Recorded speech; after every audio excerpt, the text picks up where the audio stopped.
He was just a man in a coat, walking through the cold March dark, and when he saw her, he decided she would not live to see the morning. It was 3:15 a.m. on March 13, 1964, and Catherine "Kitty" Genovese was finally home. Her blue Ford Falcon pulled into the Long Island Railroad parking lot, a stone's throw from the Kew Gardens apartment she shared with her girlfriend, Mary Ann. At 28, Kitty was a bundle of vibrant energy, the manager of a sports bar in Hollis, beloved for her easy laugh and sharp wit.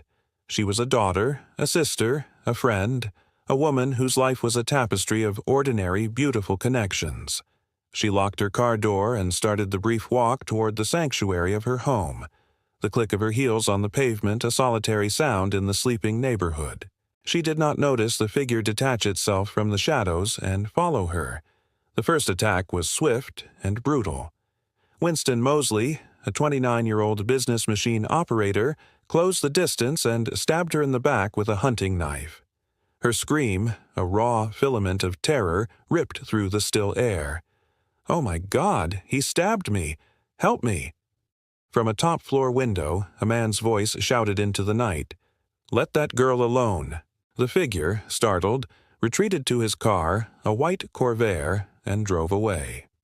Kitty, bleeding and in agonizing pain, staggered toward the rear of her apartment building, toward a door that led to a locked foyer.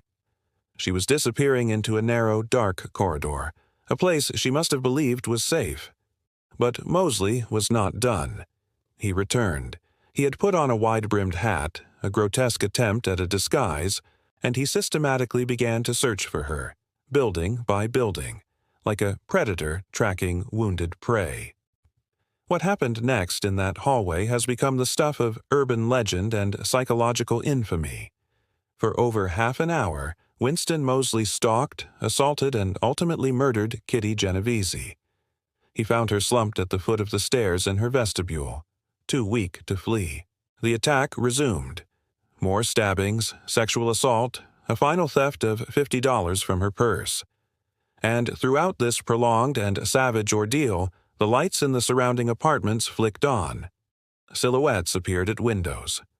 At least 38 of Kitty's neighbors, by the initial police count, heard her screams, heard her pleas for help, heard the desperate struggle for her life. Yet the call to the police did not come until it was far too late.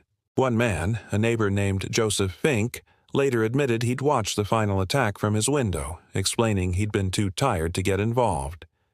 Another couple, thinking it was a drunken lovers' quarrel, moved their bed to the window to watch the drama unfold before deciding it was none of their business and going back to sleep.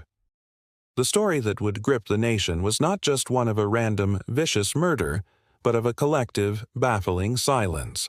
When police and an ambulance finally arrived at 4:15 a.m., Kitty Genovese was dead. The investigation, led by Homicide Captain Joseph Shannon, began with the usual grim procedures, but it was a conversation with Assistant District Attorney Charles Scholar that unlocked the first major break. A witness had come forward with a partial license plate number for the white Corvair, UR. Days later, another break. A man matching the description had been arrested for a burglary in the same area.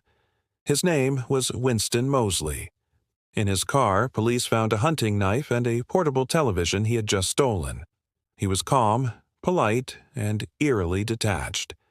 During his interrogation, he not only confessed to the murder of Kitty Genovese, but to 2 other previously unsolved killings. He spoke of the events of March 13th with the cold, analytical precision of a man describing a mechanical process. He had been out hunting, he said. He saw Kitty, and he chose her. He detailed the first attack, his temporary retreat, and his methodical search to finish what he'd started. The confession was chilling in its clarity and lack of remorse. The trial was a media circus, but the real drama was the quiet horror of the evidence. Moseley's defense attorney attempted an insanity plea, but it was a flimsy shield against the mountain of his own lucid confession.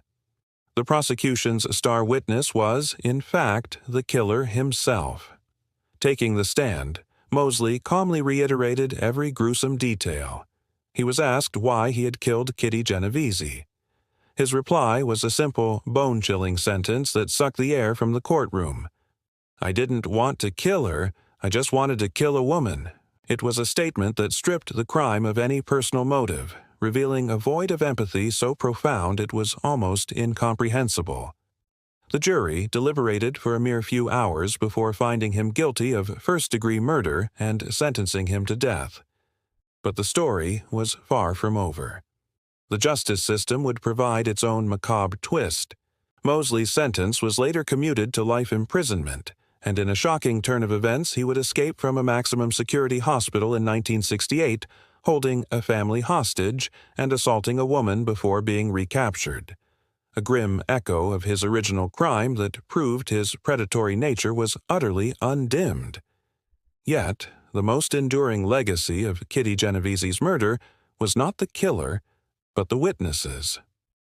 The New York Times article that first broke the story, headlined, "38 Who Saw Murder Didn't Call the Police," ignited a firestorm of public soul-searching. How could so many people stand by and do nothing? Psychologists Bibb Latani and John Darley seized upon the case, coining the term the Bystander Effect, or Genovese Syndrome. Their research revealed a terrifying truth about human nature. The more people who witness an emergency, the less likely any single individual is to help.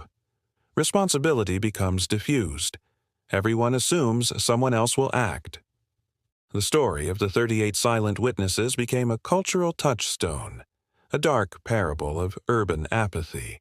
Later investigations would question the precise number and the extent of what the witnesses truly saw, suggesting the original account was somewhat sensationalized.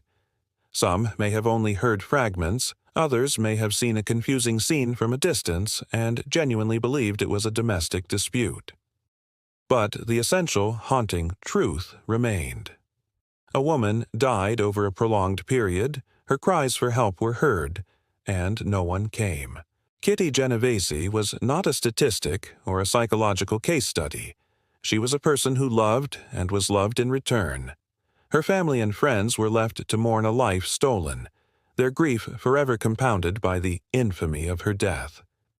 The story we remember is a mosaic of a monster who hunted in plain sight, a city that seemed to look away, and a vibrant life extinguished in the shadows of a hallway. It forces us to ask a question we all hope we never have to answer. What would we have done, listening in the dark? In the end, the most terrifying sound was not a scream in the night, but the silence that answered it. If stories like this keep you hooked, hit subscribe for more.